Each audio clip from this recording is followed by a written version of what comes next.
So just like we've summed the forces and written equations when every force is in the x direction and every force is in the exact y direction, we can write equations. We can make the sum of the forces equations when we have forces like the force of tension here that's acting at an angle.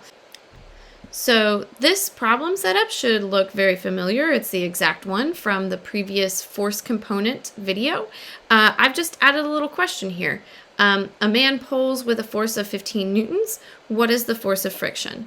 And so we know that this box is stationary. So if this box is not moving, it's not accelerating, that's going to tell us that the sum of the forces is going to be equal to 0, which means the sum of the forces in the x direction equals 0, and the sum of the forces in the y direction equals 0. We can put units on these. Remember, the unit for force is newtons. Okay, friction is this force from the free body diagram. It acts in the x direction, so we don't really care at this point about the sum of the forces in the y direction. So I'm just going to go ahead and sum my forces in the x direction.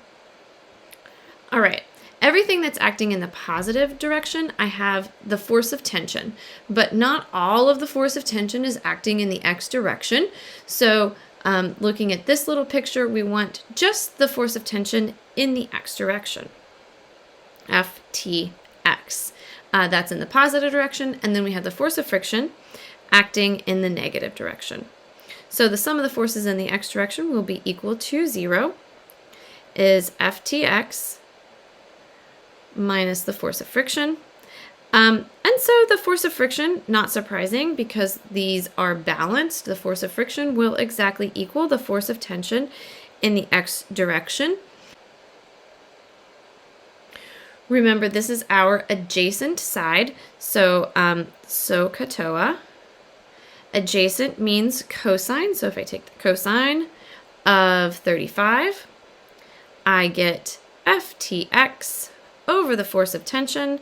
So the force of tension in the x direction is just Ft cosine 35. We did all of this before, where the force of tension in this case is going to be 15 newtons. So 15 cosine 35 is going to give you your force of tension in the x direction.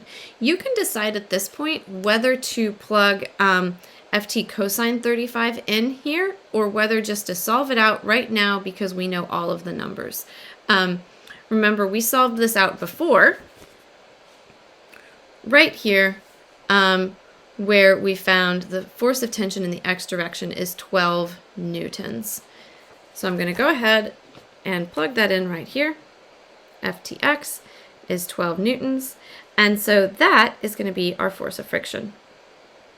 Now, if I were to sum the forces in the y direction, because maybe I was interested in the normal force or the force of gravity, summing the forces in the y direction, we get the normal force is all in the positive y direction.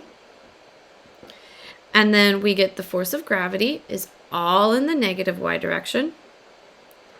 And then we get the force of tension. There's a little bit of the force of tension that acts in the y direction. So we're going to add, because it's the positive y direction, the force of tension in the y direction. Depending on what we're interested in here, if we knew, let's say, the mass of the, box is 6 kilograms. Let's hope this works out. The mass of the box is 6 kilograms.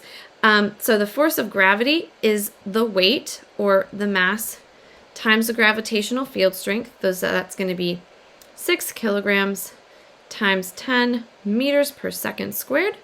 So the force of gravity is going to be 60 newtons.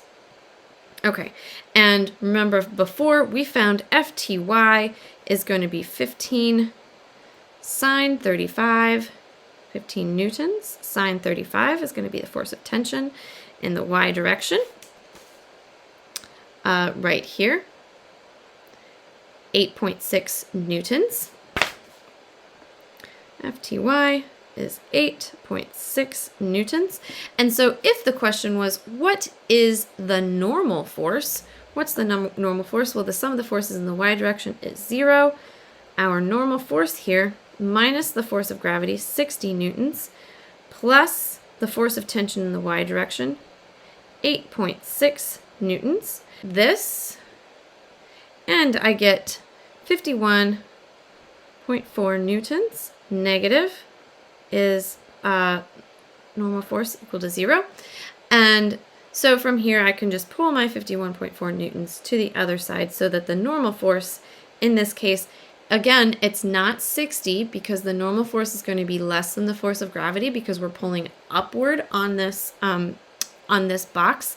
The normal force will be 51.4 newtons.